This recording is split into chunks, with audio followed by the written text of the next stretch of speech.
నమస్తే, welcome to సంధ్యా సమయం TV. ఇప్పుడు హెడ్లైన్స్ చూద్దాం.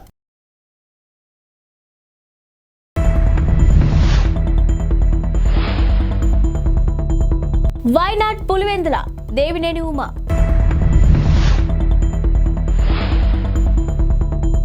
వెంకటేష్ 75 సినిమాల జర్నీ నేపథ్యంలో వెంకీ 75 సెలబ్రేషన్స్.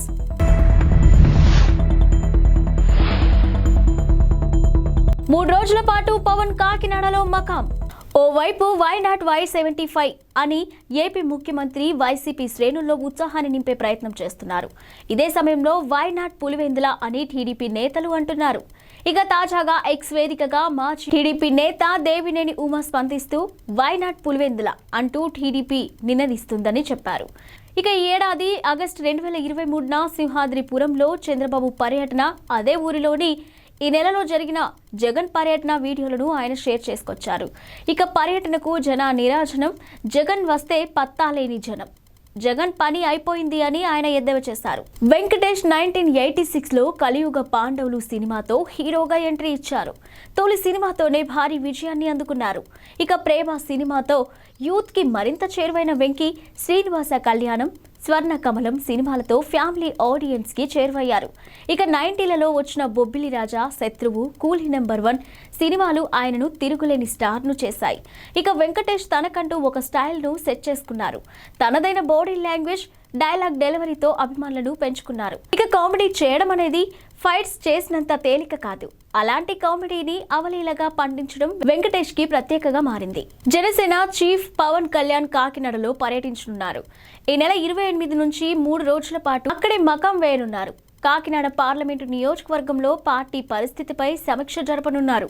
జనసేన లోకల్ లీడర్లతో పాటు కార్యకర్తలను కలుసుకుంటారని సమాచారం. అయితే ఈ టూర్ షెడ్యూల్ను జనసేన ఇంకా అధికారికంగా ప్రకటించలేదు. ఇక మంగళవారం సాయంత్రానికి షెడ్యూల్పై స్పష్టత రానుందని పార్టీ వర్గాలు తెలిపాయి. జనసేనాని సమీక్ష తర్వాత కాకినాడ పార్లమెంటు పరిధిలోని నియోజకవర్గాలలో పార్టీ ఎక్కడి నుంచి పోటీ చేయనుందనే విషయంపై క్లారిటీ వస్తుందని ఆ పార్టీ నేతలు చెప్తున్నారు. అనధికారిక సమాచారం ప్రకారం ఈ నెల 28, 29, 30 తేదీలలో పవన్ కళ్యాణ్ కాకినాడలో పర్యటిస్తారు. ఇక ఆయన పర్యటనపై జనసేన వర్గాలతో పాటు మిగతా పార్టీ నేతల్లోనూ ఆసక్తి నెలకొంది. ఎన్నికలకు సమయం దగ్గర పడుతున్న తరుణంలో ఏపీ రాజకీయాల్లో ఆసక్తికర పరిణామాలు చోటు చేసుకుంటున్నాయి. ఇప్పటికే టీడీపీ, జనసేన పార్టీలు పొత్తు పెట్టుకున్నాయి. ఇక ఎవరు ఊహించిన విధంగా టీడీపీ అధినేత చంద్రబాబుతో ప్రముఖ ఎన్నికల వ్యూహకర్త ప్రశాంత్ కిషోర్ భేటీ అయ్యారు. ఈ ఎన్నికలో టీడీపీ తరఫున పీకే పనిచేసే అవకాశాలు కనిపిస్తున్నాయి. ఇక మరోవైపు తెలంగాణలో విజయం సాధించిన కాంగ్రెస్ పార్టీ ఇదే జోరులో ఏపీలో కూడా కొంత పుంజుకునే విధంగా వ్యూహాలను రచిస్తుంది. అవసరమైతే ఏపీ ఎన్నికల్లో కాంగ్రెస్ తరపున పోటీ చేస్తానని టీఎస్ సీఎం రేవంత్ రెడ్డి ఇప్పటికే ప్రకటించారు. మరోవైపు తెలంగాణలో కాంగ్రెస్ పార్టీ గెలుపు కోసం వైఎస్ఆర్టీపీ అధ్యక్షురాలు వైఎస్ షర్మిల పోటీకి దూరంగా ఉన్న సంగతి తెలిసిందే. ఇక బీఆర్ఎస్ కు వ్యతిరేకంగా ఓట్లు చీలకూడదనే ఆలోచనతో ఎన్నికల్లో ఆమె పార్టీలో పోటీ చేయలేదు. ఎన్నికల్లో కాంగ్రెస్ కు ఆమె సంపూర్ణ మద్దతును ప్రకటించారు.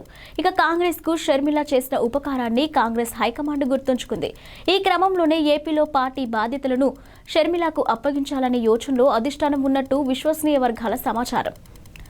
అయితే వైఎస్ రాజశేఖర్ రెడ్డి కూతురుగా షర్మిలకు ఏపీలో మంచి ఫాలోయింగ్ ఉందని పార్టీ పెద్దలు నమ్ముతున్నారు.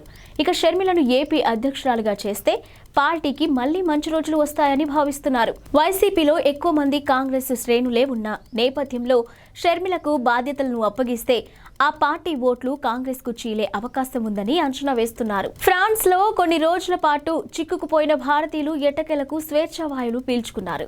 మానవ అక్రమ రవాణా అనుమానాలతో ఫ్రాన్స్ లో 4 రోజుల పాటు నిలిచిపోయిన విమానం నేడు భారతీయులతో స్వదేశానికి చేరుకుంది.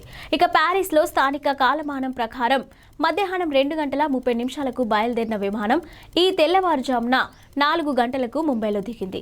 మొత్తం 276 మంది ప్రయాణికులు భారత్కు వెళ్లేందుకు సుముఖత వ్యక్తం చేశారని ఫ్రాన్స్ వర్గాలు తెలిపాయి. ఇక 5 చిన్నారులు సహా మొత్తం 27 మంది ఫ్రాన్స్ లోనే ఉండిపోయారని పేర్కొన్నారు. అయితే వారు ఫ్రాన్స్ లో శరణార్థులుగా ఆశ్రయం కోరినట్టు తెలిపారు. దాయాది దేశం పాకిస్తాన్లో వచ్చే ఏడాది ఫిబ్రవరిలో జరగనున్న సాధారణ ఎన్నికలు 2024లో మొట్టమొదటిసారిగా ఓ హిందూ మహిళ బరిలో నిలవబోతుంది. ఖైబర్ పఖ్తూన్ఖ్వాలోని బునేర్ జిల్లా ఒక జనరల్ సీట్ నుంచి పోటీ చేసేందుకు సవీరా ప్రకాష్ అనే హిందూ మహిళ నామినేషన్ దాఖలు చేసింది.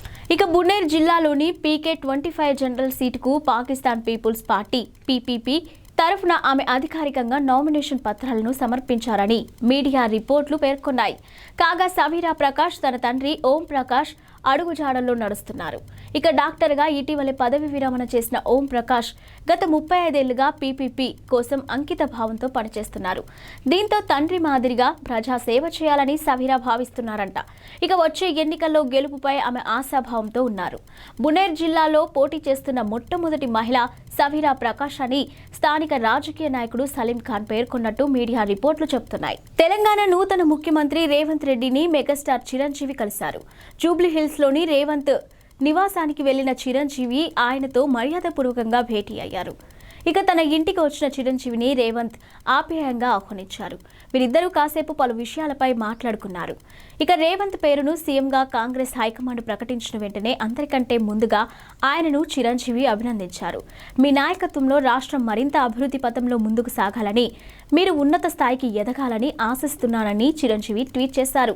ఇక రేవంత్ను కలిసేందుకు సినీ ప్రముఖులు ఇప్పటికే అపాయింట్మెంట్ కోరారు. ఇక త్వరలోనే మనం కలుద్దామని వారికి రేవంత్ చెప్పారు. ఈలోపే రేవంత్ను చిరంజీవి వ్యక్తిగతంగా కలిశారు.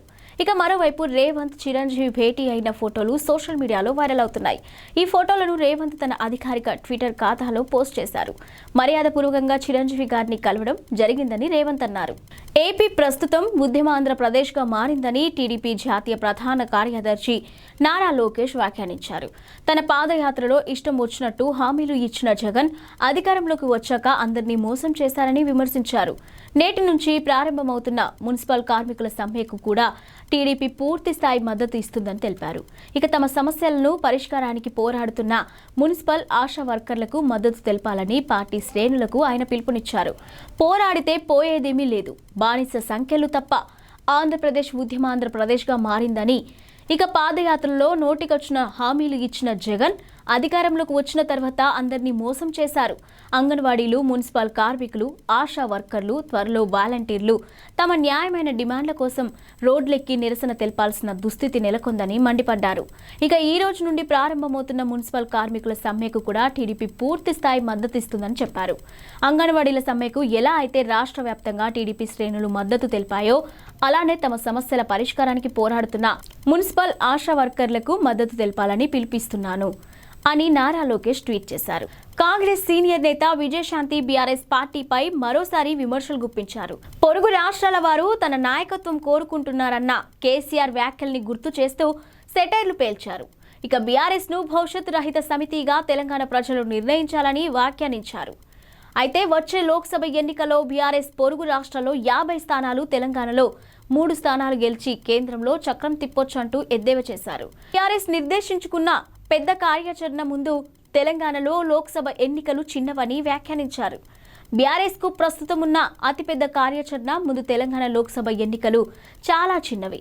ఇక ప్రకటించుకున్న జాతీయ పార్టీగా ఆ పార్టీ అధ్యక్షులు కేసీఆర్ గారు కర్ణాటక, మహారాష్ట్ర, ఆంధ్రప్రదేశ్లల్లా లక్షలాది ప్రజలు వారి నాయకత్వం కోరుకుంటున్నారని గతంలో ఎన్నో మార్లు తెలంగాణ ప్రజల ముందు ప్రగల్భాలు ఘనంగా చెప్పుకున్న సంఘటనల దృష్ట్యా ఆయా రాష్ట్రాల వల్ల అత్యవసరంగా పనిచేసి భవిష్యత్ రహిత సమితిగా అని తెలంగాణ సమాజం నిర్ణయించుకుందని, బీఆర్ఎస్ కు అనేక ఎంపీలు వారు గెలిపించి తీరుతారని బహుశా అని పేర్కొన్నారు.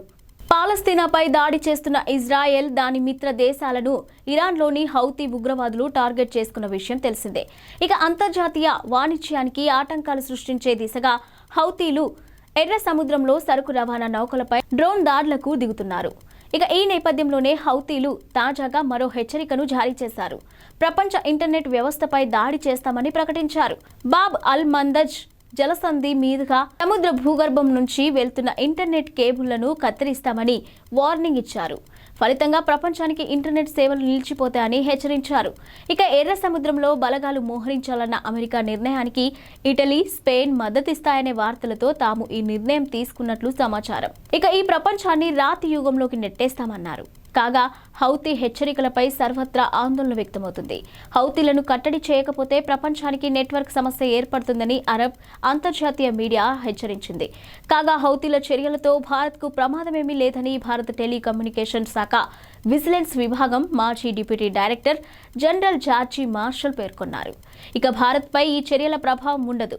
సముద్ర భూగర్భంలో ఒకే లైన్ ఇంటర్నెట్తో ఫైబర్ కేబుల్ వ్యవస్థ లేదు. ఇక దేశాల మధ్య వేర్వేరు సంస్థలకు చెందిన కేబుళ్లు ఉన్నాయి. భారత్కు చెన్నైకి పుదుచ్చేరి, కోల్కతా, ముంబై వంటి పోర్ట్ల వద్ద అంతర్జాతీయ ఇంటర్నెట్ హబ్లు ఉన్నాయి. ముంబై, హైదరాబాద్ లైన్లు ఏవైనా ఇబ్బందులు తలెత్తే సర్వీస్ ప్రొవైడర్లు వెంటనే చెన్నై లేదా కోల్కతా హబ్ నుంచి డేటాను యాక్సెస్ చేస్తారు. ఇక అర్జెంటీనా వంటి పలు దేశాల నుంచి కూడా మన హబ్లకు అత్యవసర ఇంటర్నెట్ కనెక్టివిటీ అవకాశాలు ఉన్నాయని తెలుపుకొచ్చారు. ఇవి ఇప్పటివరకున్న బులెటిన్ అప్డేట్స్.